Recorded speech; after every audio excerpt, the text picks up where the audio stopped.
مدت کے بعد اولاد رسول کو قید کیا گیا، نبی کی بیٹیوں کو بے پردہ کر کے کوفے اور شام کی طرف لے جایا گیا۔ آگے آگے فوج یزید ناچتی ہوئی جا رہی ہے اور پیچھے پیچھے رسول اللہ کی بیٹیاں نوازیاں قید ہو کے بے وارث و مددگار ہو کے چل رہی ہیں۔ فوج یزید کے ہاتھ میں تمام شہیدوں کے کٹے ہوئے سر تھے اور وہاں بغیر سر کے زمین کربلا پہ لاش بکھرے ہوئے تھے۔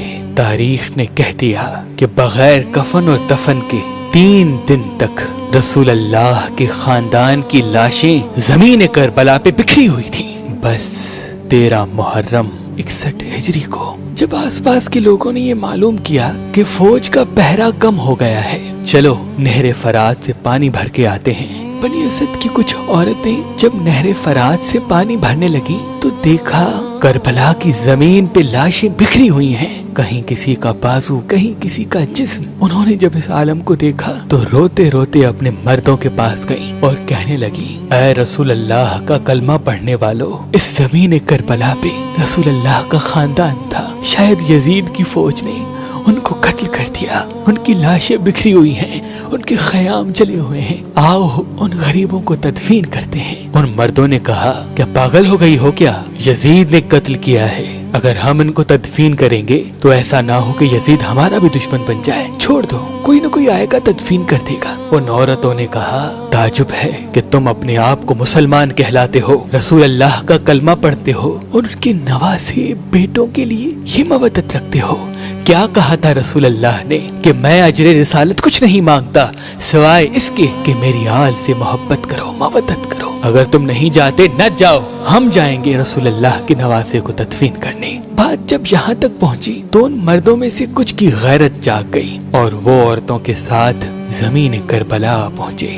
بس ان کا زمین کرب و بلا پہنچنا تھا، دیکھیں کہ کسی کے تن پہ سر نہیں، کس کو کس طرح تدفین کریں۔ انہوں نے سوچا کہ ایک بڑا سا کھڈا کھودتے ہیں اور سب لاشوں کو اس میں تدفین کر دیتے ہیں۔ وہ کھڈا کھود ہی رہے تھے کہ اتنی دیر میں معجزے سے ایک گھوڑے سوار آیا۔ انہوں نے سمجھا شاید کوئی سپاہی ہے، پوچھنے لگے، کون ہو تم؟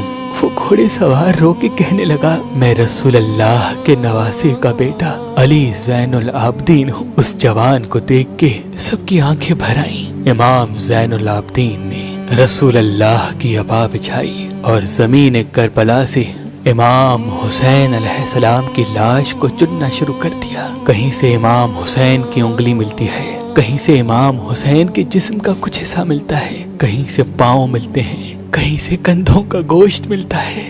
بس امام حسین کی لاش کے ٹکڑوں کو رسول اللہ کی عبا میں جمع کرتے ہیں اور ایک جگہ زمین کو تھوڑا سا کھودتے ہیں تو وہاں پہلے سے ہی قبر بنی ہوتی ہے۔ امام حسین علیہ السلام کو اس قبر میں تدفین کرتے ہیں اور ان کے ساتھ اپنے بھائی علی اکبر اور علی اصغر کو بھی تدفین کرتے ہیں اور ایک قبر بنا دیتے ہیں، اور وہاں جو ان لوگوں نے بڑا سا کھڈا کھود دیا تھا وہاں دوسرے لاشوں کو تدفین کرتے ہیں، اور اس جگہ کو آج بھی گنج شہیداں کہا جاتا ہے، جہاں سب کی لاشیں ایک ساتھ دفن ہے۔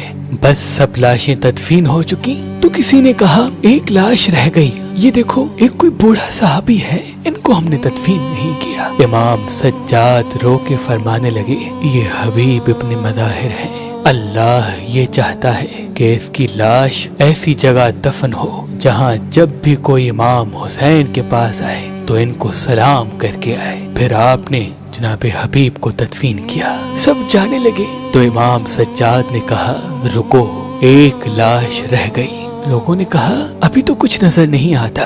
امام سجاد نے فرمایا، آؤ نہر فرات کی طرف۔ جیسے ہی جانے لگے ایک بازو نظر آیا اور تھوڑا آگے بڑھے دوسرا بازو نظر آیا، بس تھوڑا آگے ہی چلنا تھا تو جناب ابو الفضل عباس سلمدار کی لاش نظر آئی۔ جناب غازی عباس کو اسی جگہ تدفین کر دیا جہاں وہ گھوڑے کی زین سے زمین پہ آئے۔ آج بھی قبر عباس اور قبر حسین ایک دوسرے کے آمنے سامنے ہیں۔ سلام ہو رسول اللہ کے کنبے پر، سلام ہو رسول اللہ کے فرزند پر، سلام ہو ان غریبوں پر جن کی لاش 3 دن تک بے گور و کفن رہی۔